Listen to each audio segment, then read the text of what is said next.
How to recover deleted Google search history. Hello everyone.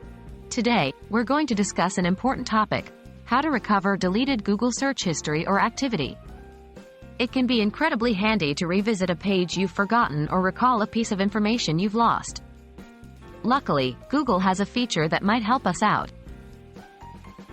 Is it even possible to recover deleted Google search history? Yes, it is possible to recover your Google search history, but it comes with a caveat.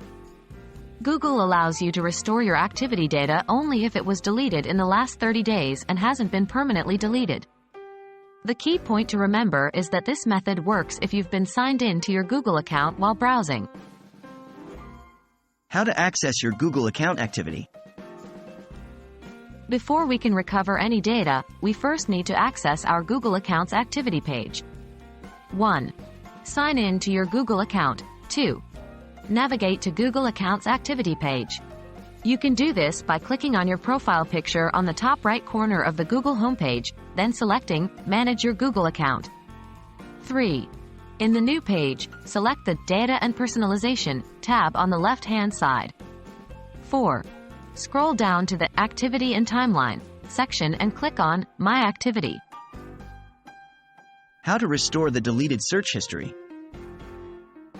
Once you're on the My Activity page, you can start the restoration process. 1. Click on the Delete Activity By from the left menu. 2. Select the Delete by Date option, then choose the Custom range and select the time frame from which you want to recover the history. 3. Then click on Delete. But don't worry, this isn't deleting your activity. Instead, it's showing you what was deleted in that time frame. 4. A pop-up will appear showing the history during the selected period that was deleted. If it's available, there will be an option to restore. 5. Click on Restore, and your history for that time frame will be recovered. Remember, Google only holds deleted data for 30 days and not everything might be recoverable, so it's a good practice to back up important data. We hope this tutorial has been helpful for you to recover your deleted Google search history or activity. Stay safe and happy browsing!